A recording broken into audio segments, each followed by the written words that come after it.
Good morning, everyone.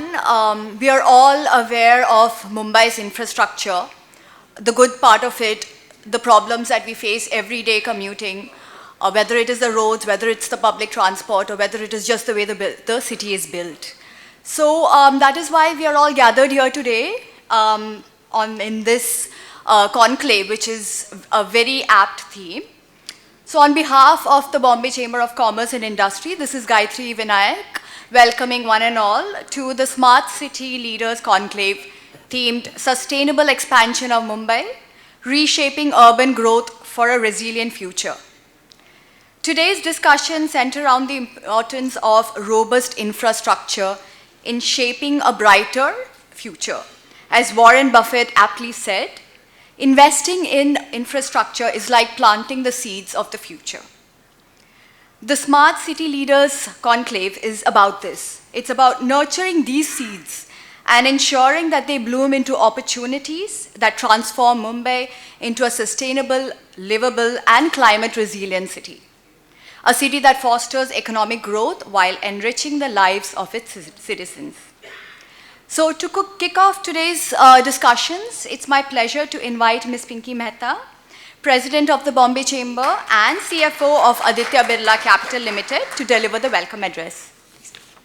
Good morning, everyone. A warm welcome to all of you. It's my privilege and pleasure to address this very august group. At the outset, I would like to brief you about the Bombay Chamber. Bombay Chamber has been playing a proactive role in India's development for last 188 years. Later today, we'll celebrate our 189th Foundation Day.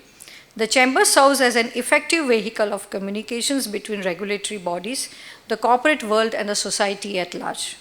I have the privilege to mention that of its several thousands members encompassing the wide spectrum of industry houses, 1/3 represents the large corporates, and remaining 2/3 represents the SME sector.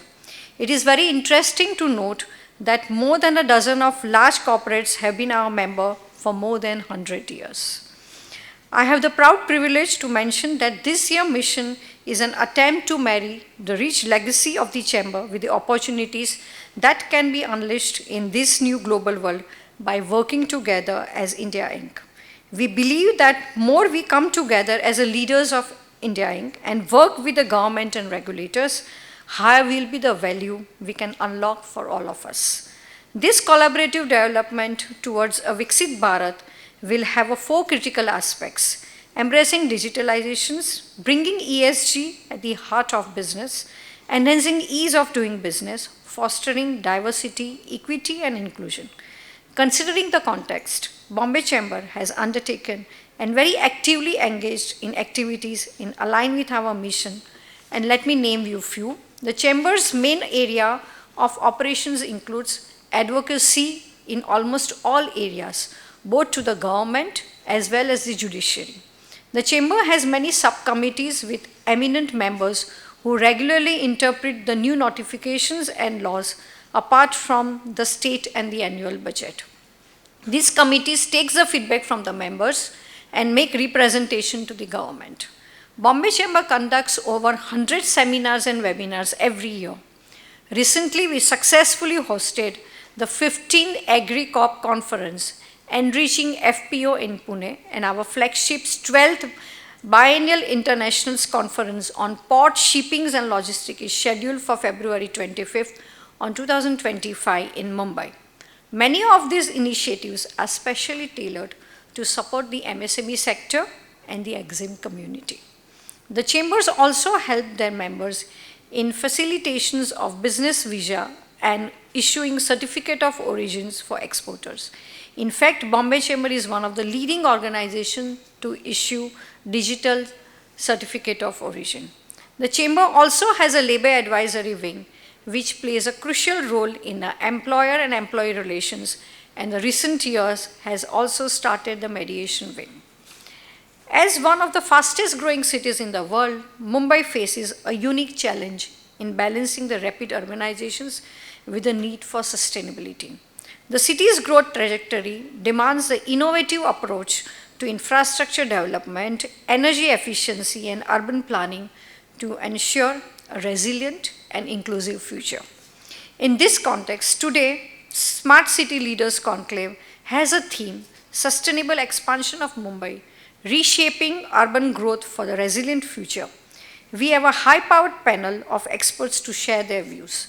The Chamber brings you this conclave, which will provide actionable insights on how Mumbai can achieve its vision of becoming a sustainable, livable, and a climate-resilient metropolis, driving economic growth while enhancing the quality of life for its citizens.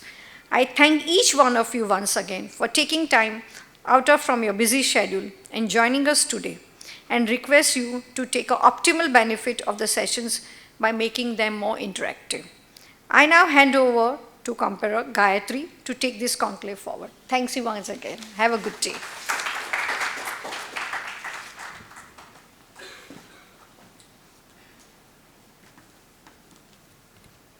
Thank you, ma'am. I now request Mr. Amit Kekare, Chairman of the Power and Infrastructure Committee, Bombay Chamber, and Vice President, Head of eMobility at Siemens Ltd, to set the theme for today. So, thank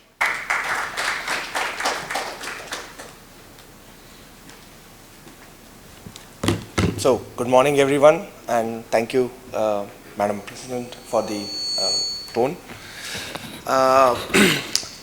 She already said a lot of things about how it is important from the infrastructure development and urban mobility to be a focus. I'm very happy that we all are here for the Smart City Leaders Conference, and the focus is on sustainable development of city of Mumbai's infrastructure and its urban mobility. If you look at Mumbai is one of the key contributor for India's growth. Just to put numbers, as a Mumbai, we are contributing close to 7% of GDP, 20%, 25% of industrial output, 10% of industrial employment, and so and so. So whatever we do in Mumbai has a significant impact and also serves as a pilot from the perspective of innovation, impacting people's life. I mean, whatever we implement here is already impacting double-digit million people in country of India. Whatever we innovate in this particular smaller city, because of the constraints of infrastructure, because of the constraints of the land, power, all other topics, we use those innovations to scale up that infrastructure sustainably and economically across different smart cities. And that's the key focus of Power and Infrastructure Committee of Bombay Chamber of Commerce, that to actually discuss such kind of topics, find the collaborative projects, find the collaborative approach to different stakeholders to actually propose new, let's say, governance structures or policies where we can achieve the sustainable growth of this infrastructure. What's more important is it's not been only on the papers, it's been already taken note by Niti Aayog. I mean, Niti Aayog has already decided to double the GDP of Mumbai by 2030. It will be touching close to 750 to 800 billion US dollar. So you can imagine that the money which would have to be, let's say, invested in city like Mumbai, and also to grow the infrastructure and support this growth will be tremendous. I'm sure there are multiple colleagues on this forum today which will talk about different financial solutions, different technology solutions which we can leverage. But we will try to tap into two separate topics. One is the infrastructure development, more towards the how do we do the sustainable infrastructure development by keeping energy efficiency, water usage, all those aspects, and the urban development piece. And the second one, which is all of us experienced today morning itself, is the urban mobility. How do we actually make this urban mobility much more sustainable, much more user-friendly, keeping the last mile, let's say, connectivity in the mind. We are seeing all the metro developments happening around the city, but what can be done further? There are multiple colleagues, again I spoke in the morning, there are different technologies are being brought to India at affordable cost with reliable technology deployment. This can be leveraged to scale up this infrastructure development and mobility transformation at faster pace. So I'm looking forward to these two panel discussions focused on the infrastructure development and innovative business models and ways to improve the urban mobility. I'll welcome you all to continuously participate in this entire conversation productively. Okay, thank you.